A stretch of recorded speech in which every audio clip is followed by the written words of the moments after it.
Hello friends, this is Gautam Pandey coming up with the next round of बस 5 minute. तो आज के बस 5 मिनट में हम बात करेंगे OSCE। What is OSCE? First of all जरा देखते हैं कि OSCE न्यूज़ में क्यों है।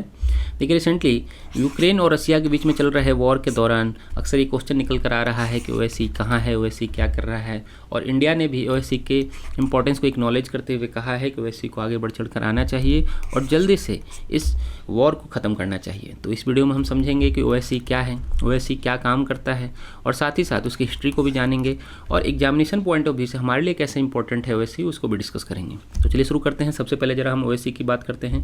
देखिए, OSCE की बात करें तो OSCE का फुल फॉर्म है organisation for security and cooperation in Europe.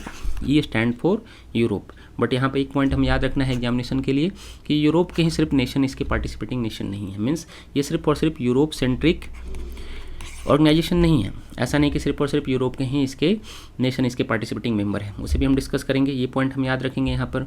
अब बात करते हैं जरा कि इसके ऑब्जेक्टिव क्या हैं, काम क्या करता है।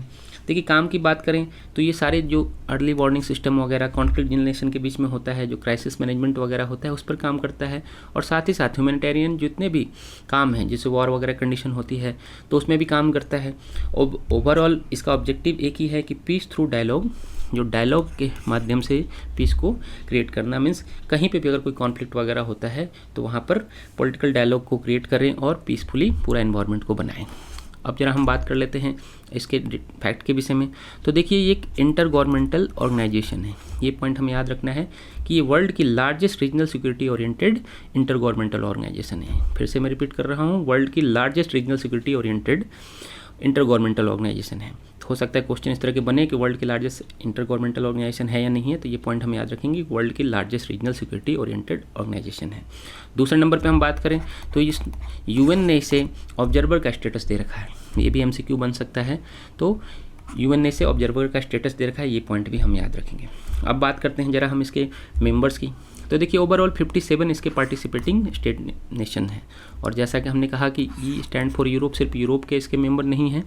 आप मैप के थ्रू देख सकते हैं, USA हो, कनाडा हो, ये सारे नेशन भी इसके मेंबर है। साउथ अमेरिकन नेशन भी हैं और सेंट्रल एशिया के नेशन भी हैं। और करंट का जो हम वॉर चल रहा है रसिया और यूक्रेन का, ये दोनों भी इसके पार्टिसिपेटिंग नेशन हैं। यहाँ पर हमारे लिए एग्जामिनेशन पॉइंट ऑफ व्यू से क्वेश्चन बन कर आता है, इंडिया इसका मेंबर है या नहीं है। तो ये पॉइंट हम याद रखेंगे, इंडिया OSCE का मेंबर नहीं है। मीन्स इंडिया इसमें पार्टिसिपेटिंग नहीं है। तो ये भी क्वेश्चन बन सकता है हमारे एग्जामिनेशन पॉइंट ऑफ व्यू से। अब बात कर लेते हैं जरा हम इसके जो डिसीजन मेकिंग बॉडीज वगैरह हैं, काम वगैरह कैसे करता है। तो देखिए, इसके पार्लियामेंट्री असेंबली है और 57 नेशन, जितने भी नेशन हैं वो सारे एक एक करके अगले साल उनको मौका मिलता है चेयरमैनशिप करने का। मीन्स सारे के सारे इक्वल स्टेटस को एंजॉय करते हैं। मीन्स कोई भी और नेशन वहाँ पर बड़ा या छोटा नहीं है। इनकी अपनी मिनिस्ट्रियल काउंसिल है, अपनी समिट होती है इनका। 1973 में फर्स्ट टाइम मिनिस्ट्रियल समिट हुई थी। उसके बाद 1975 में जाकर ये फाइनली अपने अस्तित्व में आया था। 1973 में जो मिनिस्ट्रियल मीटिंग हुई उसके फाइनलाइज करने के बाद 1975 में ये कंप्लीट हुआ था। तो देखिए, 1975 वाला टाइम तो जो था वो आप समझ सकते हैं, वो कोल्ड वार एरा वाला था। तो उस समय सिर्फ और सिर्फ OSCE का ऑब्जेक्टिव था कि रसिया और USA के बीच में जो कॉन्फ्लिक्ट चल रहा था उसे कंप्लीट किया जाए, उसे ख़त्म किया जाए।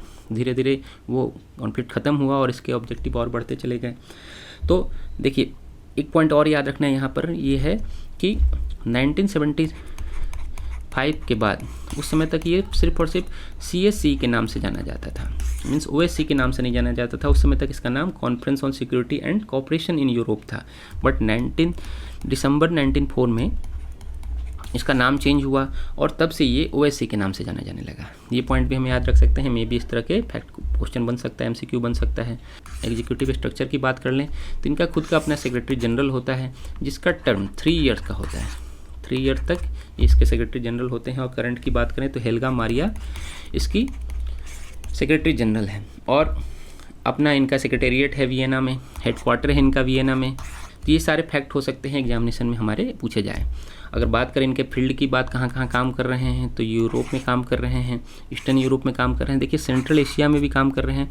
और रसिया और यूक्रेन के बीच में जो वॉर चल रहा है 2014 से लेकर करंट तक अभी तक ये काम कर रहे थे। देखिए पिछले दिनों जब ओएससी की मीटिंग हो रही थी तो रसिया ने अपने आप को उस मीटिंग से बाहर कर लिया था, तभी सारे वर्ल्ड को ये समझ में आ गया था कि रसिया यूक्रेन पर अटैक करने ही वाला है।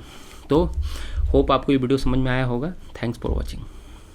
Current Affairs by Forum IAS is an all-in-one program that covers the dynamic aspect of the syllabus from both prelims and mains perspective. Last year, we have helped more than 100 students crack IAS with our current affairs classes.